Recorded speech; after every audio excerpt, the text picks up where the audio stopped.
ये बजट 100 साल की भयंकर आपदा के 100 साल की विकास का नया विश्वास लेकर आया है। ये बजट अर्थव्यवस्था को मजबूती देने के साथ ही सामान्य मानवी के लिए अनेक नए अवसर बनाएगा। ये बजट मोर इंफ्रास्ट्रक्चर, मोर इन्वेस्टमेंट, मोर ग्रोथ और मोर जॉब्स की नई संभावनाओं से भरा हुआ है।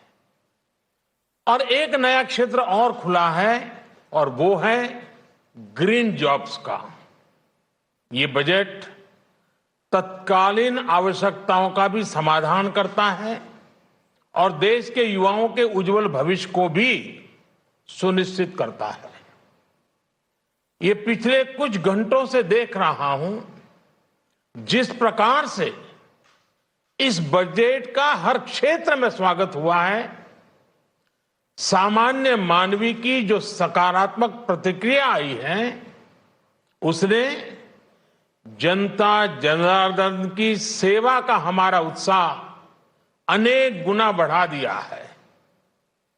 जीवन के हर क्षेत्र में आधुनिकता आए, टेक्नोलॉजी आए, जैसे किसान ड्रोन हो, वंदे भारत ट्रेन हो, डिजिटल करेंसी हो, बैंकिंग के क्षेत्र में डिजिटल यूनिट्स हो, 5G सर्विसेज का रोल आउट हो, नेशनल हेल्थ के लिए डिजिटल इकोसिस्टम हो।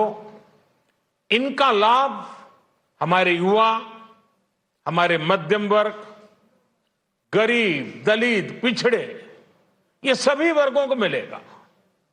इस बजट का एक महत्वपूर्ण पहलू है गरीब का कल्याण।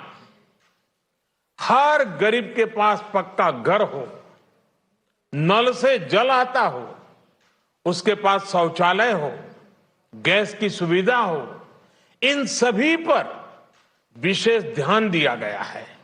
इसके साथ ही आधुनिक इंटरनेट कनेक्टिविटी पर भी उतना ही जोर है। जो भारत के पहाड़ी क्षेत्र हैं, हिमालय का पूरा पट्टा, जहां जीवन आसान बने, वहां से पलायन ना हो, इसे ध्यान में रखते हुए भी नई घोषणा की गई है। हिमाचल, उत्तराखंड, जम्मू कश्मीर, नॉर्थ ईस्ट ऐसे क्षेत्रों के लिए पहली बार देश में पर्वतमाला योजना शुरू की जा रही है। ये योजना पहाड़ों पर ट्रांसपोर्टेशन और कनेक्टिविटी की आधुनिक व्यवस्था का निर्माण करेगी और इससे हमारे देश के जो सीमावर्ती गांव है, बॉर्डर के गांव है, जिसका वाइब्रेंट होना जरूरी है, जो देश की सिक्योरिटी के लिए भी आवश्यकता है, उसको भी बहुत बड़ी ताकत मिलेगी।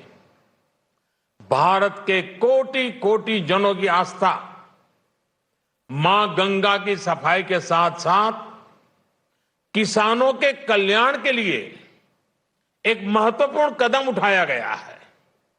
उत्तराखंड, उत्तर प्रदेश, झारखंड, बिहार, पश्चिम बंगाल, इन राज्यों में गंगा किनारे नेचुरल फार्मिंग को प्रोत्साहन दिया जाएगा। इससे मां गंगा की सफाई का जो अभियान है उसमें मां गंगा को केमिकल मुक्त करने में भी बहुत बड़ी मदद मिलेगी। बजट के प्रावधान यह सुनिश्चित करने वाले हैं कि कृषि लाभप्रद हो, इसमें नए अवसर हो, नए एग्रीकल्चर स्टार्टअप्स को प्रोत्साहन देने के लिए विशेष फंड हो या फिर फूड प्रोसेसिंग उद्योग के लिए नया पैकेज। इससे किसानों की आय बढ़ाने में बहुत मदद मिलेगी। एमएसपी खरीद के माध्यम से किसानों के खाते में 2.25 लाख करोड़ रुपए से भी ज्यादा सीधे ट्रांसफर किए जा रहे हैं। कोरोना काल में एमएसएमई यानी हमारे छोटे उद्योगों की मदद और उनकी सुरक्षा के लिए देश ने लगातार अनेक निर्णय लिए थे, अनेक प्रकार की मदद पहुंचाई थी।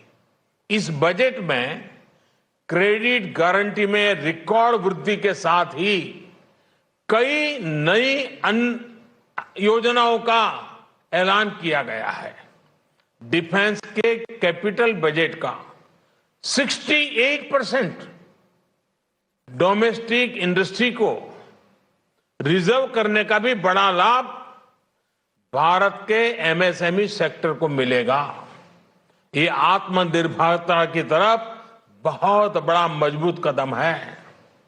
7.5 लाख करोड़ रुपए के पब्लिक इन्वेस्टमेंट से अर्थव्यवस्था को नई गति के साथ ही छोटे और अन्य उद्योगों के लिए नए अवसर भी बनेंगे। मैं वित्त मंत्री निर्मला जी और उनकी पूरी टीम को इस पीपल फ्रेंडली और प्रोग्रेसिव बजट के लिए बहुत बहुत बधाई देता हूं। कल भारतीय जनता पार्टी ने मुझे सुबह 11 बजे बजट और आत्मनिर्भर भारत विषय पर बात करने के लिए निमंत्रित किया है। कल 11 बजे मैं बजट के इस विषय पर विस्तार से बात करूंगा। आज इतना काफी है। बहुत बहुत धन्यवाद।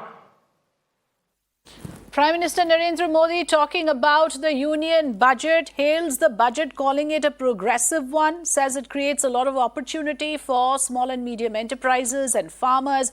The budget is also focused on bringing more opportunities for internet access that will ensure modern living to the last person in the rural areas. So those are some of the key points made by the Prime Minister as his first reaction to the union budget announced earlier today.